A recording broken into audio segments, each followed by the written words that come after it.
চলিত বছর মালয়েশিয়ায় বড় ধরনের অভিযান পরিচালনা করে মালয়েশিয়ায় ইমিগ্রেশন। এই বছরে ৩,৮৭০টি অভিযানে আটক ২২,৪৮৬ জন। একটানা অভিযান চলবে, আপোষ করবেন না মালয়েশিয়া ইমিগ্রেশন। দৈনিক যুগান্তরে এই বিষয়ে একটি রিপোর্ট ছাপানো হয়। মালয়েশিয়ার কুয়ালালামপুরে তাহারা পাহাড় খ্যাত বুকি বিতায়ং জানাল ইম্বুতে গতকাল রাতে ব্যাপক অভিযান চালিয়েছে দেশটির ইমিগ্রেশন বিভাগ।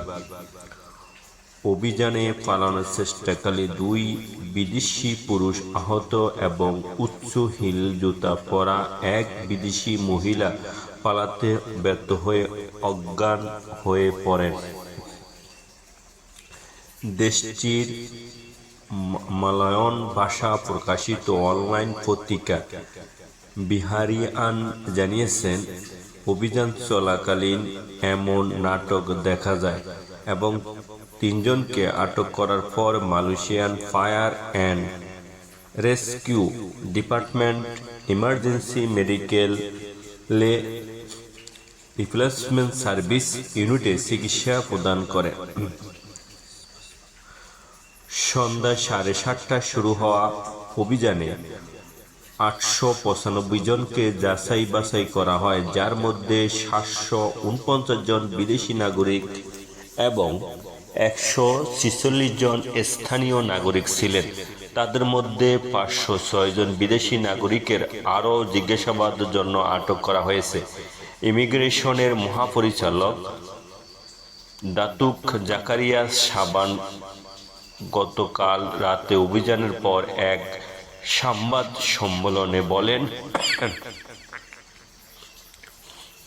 মেদান ইম্বুইকে অবৈধ অধিবাসীদের কার্যকলাপের কেন্দ্র হিসেবে চিহ্নিত করা হয়েছে, যেখানে অনেক দোকানের উপরে তলা ভাড়া দেওয়ার কক্ষে বিশেষ কক্ষ হিসেবে ব্যবহার হয় এবং তারা সেখানে বসবাস করেন। তিনি বলেন, এই এলাকায় এটাই প্রথম অভিযান নয়, সর্বশেষ অভিযানটি ফেব্রুয়ারি মাসে চালানো হয়েছে। যতবার আমরা এমন অভিযান পরিচালনা করি, ততবারই আমরা তাদের চিহ্নিত করতে সক্ষম হই যে যারা নিয়ম মেনে চলে না এবং বৈধ কাগজপত্র দেখাতে ব্যর্থ হয়। তিনি আরও জানান, যাদেরকে পরীক্ষা করা হয়েছে তাদের মধ্যে 506 জনকে অভিবাসন আইনের অধীনে অপরাধ সংগঠনের সন্দেহে বুকিত জলিল ডিটেশন ডিপোতে পাঠানো হয়েছে, যাতে তাদের পরিচয়পত্র যাচাই করা যায়। আটককৃতদের মধ্যে বিভিন্ন দেশের নাগরিক রয়েছেন, যার মধ্যে সবচেয়ে বেশি সংখ্যক বাংলাদেশি 165 জন, অপরদিকে নেপালিয়ান 142 জন এবং ইন্দোনেশিয়ান 109 জন। কিছু ভারতীয় ও শ্রীলঙ্কার নাগরিক আটক করা হয়েছে। আটককৃতদের মধ্যে 448 জন পুরুষ এবং বাকি 58 জন মহিলা। আমরা বিশ্বাস করি তারা অন্য কোথাও কাজ করে এবং এখানে রুম ভাড়া করে থাকেন।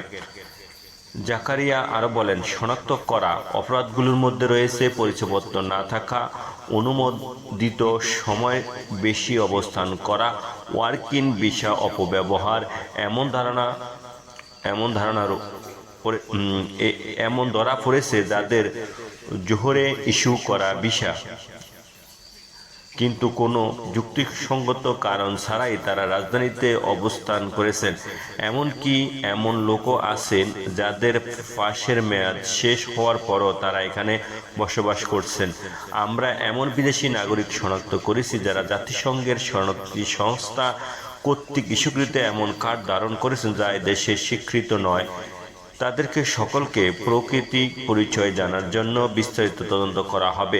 জাকারিয়া আরো বলেন, অভিযানে কর্তৃক দেখতে পেয়েছি যে এই বিদেশি নাগরিকরা অস্বাস্থ্যকর ও গিজ্জি পরিবেশে বসবাস করেছেন। পরিদর্শন দেখা গেছে একটি ছোট কক্ষে 5 জন থেকে 6 জন লোক থাকেন এবং একটি পুরনো বাড়ির নিম্ন ভাড়ার জায়গায় রূপান্তরিত করা হয়েছে, যেখানে প্রায় 30 জন ভাড়াটিয়া রয়েছেন। গত রাতে অভিযানটি 4 তলা বিশিষ্ট 6টি দোকান বাড়িতে পরিচালিত হয়েছে, যেগুলো বিদেশি নাগরিক থাকার জায়গা হিসেবে ব্যবহার করা হচ্ছে এবং জানা গেছে যে তারা একটি ছোট্ট কক্ষে প্রতি মাসে 600 রিঙ্গিত ভাড়া দিতেন। গতকাল মধ্যরাতে শেষ হওয়া এই অভিযানে পুত্রুজায়া ইমিগ্রেশন 185 জন কর্মকর্তা ও সদস্য, নেগুরি সিম্বুলিয়ান ইমিগ্রেশন বা অন্যান্য সংস্থা, জিপিএম ও জাতীয় নিবন্ধন বিভাগ সহায়তা করে।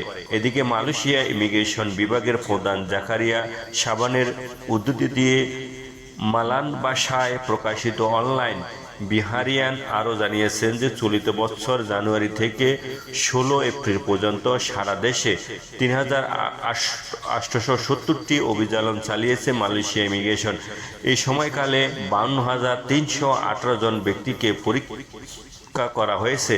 সেখানে অবৈধ অভিবাসীদের নিয়োগ জন্য 451 জন কোম্পানির মালিক গ্রেপ্তার করা হয়েছে।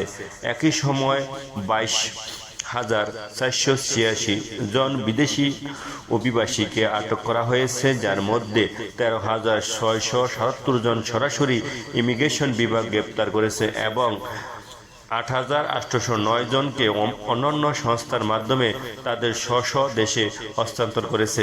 তবে এখন পর্যন্ত মোট কতজন বাংলাদেশিকে আটক করা হয়েছে জানায়নি মালয়েশিয়া ইমিগ্রেশন।